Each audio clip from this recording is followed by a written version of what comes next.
আরিফুল ইসলাম সাহেব নৃশংসভাবে হামলার শিকার হয় এবং পরবর্তী পর্যায়ে 7 জুলাই তিনি দেশ পরপারের উদ্দেশ্যে ইহকাল ত্যাগ করেন।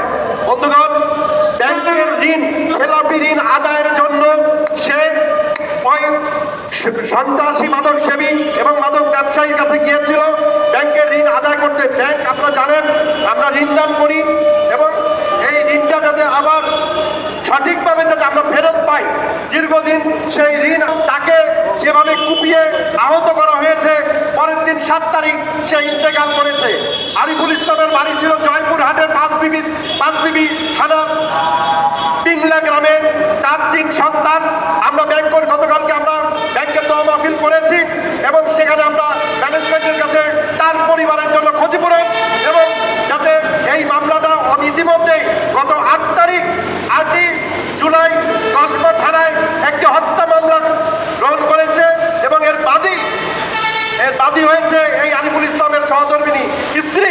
কিন্তু আমার চাওয়া, নেতৃবৃন্দের কাছে আমার চাওয়া, বাদীর পক্ষে ওখানে যায় মামলা করা কষ্টকর। সুতরাং অবশ্যই ব্যাংক কর্তৃপক্ষ যাতে এই মামলার পার্ট হয়, এই মামলার সাথে তাদের পার্ট হয়, তাহলে অবশ্যই এই মামলাটা সঠিক মতো চলবে। আমার কাছে এই ক্ষতিপূরণ চাই নেতৃবৃন্দের উপস্থিতিতে। আমরা ব্যাংকাররা খুবই নিরীহ, আমরা কাজ করি, সকালবেলায় আসি, রাত্রে যাই। আমাদের যদি বলা হয়, আমাদের আজকে দীর্ঘদিনও কিন্তু বিগত স্বৈরাচার সরকার আমলে আমাদের বেতন বাড়ানো হয় নাই। সুতরাং আমরা সবাই কিন্তু কষ্টে আছি। তারপরে এই ছেলেটি যার বাড়ি পাঁচবিবি, সে কিভাবে গোপীনাথপুর শাখায় যায়, এটাও প্রশ্নের বিষয়। বন্ধুগণ, এই হামলাকারীরা একটা চক্র, মাদক ব্যবসায়ী। আপনারা জানেন, গত 6 তারিখের পর থেকে কসবা অঞ্চলে গোপীনাথপুরে ব্যাপক স্থানীয় লোকজন এটার প্রতিবাদ চালিয়ে যাচ্ছে। স্থানীয় নেতৃবৃন্দ, ব্যাংক পাড়ার নেতৃবৃন্দ, শ্রমিক দল সহ বিভিন্ন রাজনৈতিক দলও কিন্তু সোচ্চার। আমি জাতীয় নেতাদের সামনে উদাত্ত আহ্বান জানাবো, উত্তরা ব্যাংক লিমিটেড শ্রমিক কর্মচারী ইউনিয়ন সিবিএর পক্ষ থেকে, বাংলাদেশ ব্যাংক এমপ্লয়িজ ফেডারেশনের পক্ষ থেকে উদাত্ত আহ্বান জানাবো, আপনারা যদি একটু স্বরাষ্ট্র মন্ত্রণালয় বলেন এই মামলার বিষয়ে আপনারা যাতে হস্তক্ষেপ করেন, এটাই কামনা করি। পাশাপাশি একটু আগে আমাদের প্রিয় নেতা সুলতান আহমেদ ভাই বললেন যে আমরা শুধু প্রেস কেন আমরা মতিঝিল পাড়াও, এই ব্যাপারে আমরা যদি বক্তব্য রাখি বা মানববন্ধন করি, তাইলে হয়তো বাংলাদেশ ব্যাংক থেকে যদি গভর্নর সাহেব যদি দিক নির্দেশনা দেন, এই ব্যাংকারদের শুধু অনেকে বলতে পারে না আমরা নিরীহ, আমাদের কথা কিন্তু কেউ শোনে না। রাস্তায় যদি একটা পদের ফকিরও মারা যায়, সবাই ছুটে যায়, কিন্তু ব্যাংকাররা শিক্ষিত সমাজ, আমরা অনেক কষ্ট করে কাজ করি, আমাদের জন্য কেউ আসে না। এ পর্যায়ে বক্তব্য রাখবেন বাংলাদেশ ব্যাংক এমপ্লয়িজ ফেডারেশনের বলিষ্ঠ নেতা। আমরা একদিন আগে এইখানে দাঁড়িয়েছিলাম, সেই নরসিংদী রায়পুরায় বাঘ প্রতিবন্ধী বৃদ্ধা পরিচ্ছন্নতা কর্মী বুবির হত্যা, নৃশংস হত্যাকাণ্ডের প্রতিবাদে। আবার আজকে আমাদেরকে দাঁড়াতে হচ্ছে আরেকটি নৃশংস হত্যাকাণ্ডের প্রতিবাদে। এমনিভাবে বাংলাদেশের পেশাজীবী মানুষ, শ্রমজীবী মানুষ প্রতিদিন প্রতি পদে লাঞ্ছিত হচ্ছে, অপমানিত হচ্ছে, জীবিকা হারাচ্ছে, কাজ হারাচ্ছে এবং জীবন হারাচ্ছে।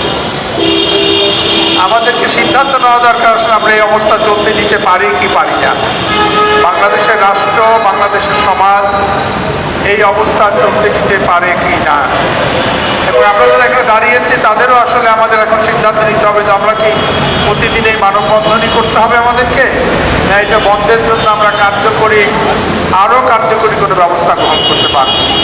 এখানে যারা দাঁড়িয়েছেন আপনারা দেখছেন, শ্রমিক কর্মচারী ঐক্য পরিষদ বাংলাদেশের শ্রমিক মানুষের জাতীয় প্ল্যাটফর্ম, তার যুগ্ম সমন্বয়কারী বাংলাদেশ ট্রেড ইউনিয়ন ফেডারেশনের, বাংলাদেশের সবচেয়ে বড় শ্রমিক সংগঠন বাংলাদেশ জাতীয়তাবাদী শ্রমিক দলের সভাপতি প্রখ্যাত শ্রমিক নেতা আনোয়ার হোসেন, আমাদের ব্যাংক এমপ্লয়িজের সমস্ত নেতৃবৃন্দ এখানে আসছেন, আপনারা শুনেছেন।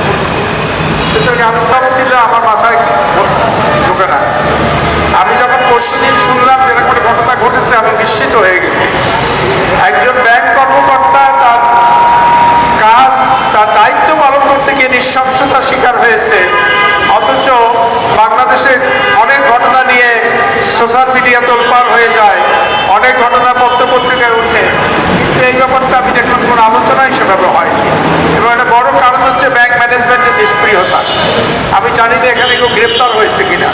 হ্যাঁ, সুতরাং আমি ব্যাংক এমপ্লয়িজকে বলবো যে এই প্রতিবাদটা অব্যাহত রাখতে, এর পরের প্রোগ্রাম প্রতিবাদ সমাধান হতে হবে মতিঝিলে, এবং সেখানেও আমি যাবো। হ্যাঁ, ব্যাংক কর্তৃপক্ষকে একটা আলটিমেটাম দিতে হবে যে কয়েকদিনের মধ্যে তারা এই মামলা পরিচালনার জন্য সমস্ত ব্যবস্থা গ্রহণ করে দায়ীদের গ্রেপ্তার এবং শাস্তির ব্যবস্থা করবে, বিচারের ব্যবস্থা করবে। ব্যাংক কর্তৃপক্ষকে আলটিমেটাম দিতে হবে যে উপযুক্ত ক্ষতিপূরণ দেওয়ার জন্য। সুতরাং এবং ব্যাংক তার সমস্ত কর্মচারীদের যদি নিরাপত্তা না দিতে পারে, তাহলে কর্মচারীদের ভাবতে হবে তারা দায়িত্ব পালন করতে যাবে কি যাবে না। এরকম সুনির্দিষ্ট দাবিনামা নিয়ে ব্যাংক এমপ্লয়িজ ফেডারেশন বাংলাদেশের ঐতিহ্যবাহী সংগঠন, এই ফেডারেশনের যে সেক্টরে নেতৃত্ব দেয় সেই সেক্টরে একটা করুণ ঘটনা ঘটবে, আর বাংলাদেশের মানুষ সেটা জানবে না, বাংলাদেশ আলোড়িত হবে না, ব্যাংকের কর্তৃপক্ষ এটা একদম খুব নীরবে নিবৃত্তে হারিয়ে যাবে, এটা খুব আশ্চর্যজনক ব্যাপার। আমি এমপ্লয়িজ নেতাদেরকে বলবো যে এটা একদম লিখিতভাবে আলটিমেটাম দেওয়া, যাতে করে ব্যাংক কর্তৃপক্ষ সক্রিয়ভাবে এটা উদ্যোগ নেয় এবং 72 ঘন্টার মধ্যে এরা ব্যবস্থা নিতে পারে। আমরা এর দৃষ্টান্তমূলক শাস্তি দেখতে চাই। আমরা জানতে চাই যে যারা কর্তব্য পালন করে ব্যাংকের ভিতরেও তো তাহলে আমাদের নিরাপত্তা নেই। হ্যাঁ, তারা সবাই নিরাপদে কাজ করতে পারে, নিরাপদে দায়িত্ব পালন করতে পারে এবং তাদের ব্যাপারে প্রতিষ্ঠান দায়িত্ব নেয়। এটা বলেই আমি শেষ করবো, আমি বাড়াবো না। আমরা মহেশ ভাই আছেন, আনার ভাই আছেন, নেতৃবৃন্দ আছেন, তাদের বক্তব্য শুনবো এবং আমার আরেকটা প্রোগ্রাম চলতে আমি শেষ চলে যাবো, আমি আগেই বলতেছি। কিন্তু আমি মনে করি এটা মতিঝিল ভিত্তিক প্রতিবাদ হওয়া এবং সারা বাংলাদেশের শ্রমিকদের এটা নিয়মতান্ত্রিক যে প্রতিবাদ হওয়া দরকার সেটা হওয়া দরকার, যাতে প্রত্যেকটা মানুষ জানে যে একজন কর্তব্যরত কর্মচারীর গায়ে হাত দেওয়া, হ্যাঁ, একজন কর্তব্যরত কর্মচারীকে এভাবে নৃশংসভাবে তাকে হত্যা করা, এটা বাংলাদেশের রাষ্ট্রের বিরুদ্ধে অবস্থান গ্রহণ করে, কারণ সে রাষ্ট্রীয় দায়িত্বে গিয়েছিল। কিভাবে যদি একজন ম্যাজিস্ট্রেট কিভাবে অপমান করে, একজন সরকারি কর্মকর্তা, সে ব্যাংকের কর্মচারী, এই জন্য তার ব্যাপারে আজকে কিন্তু মানুষ কি হচ্ছে না, প্রশাসন ব্যবস্থা নিচ্ছে না।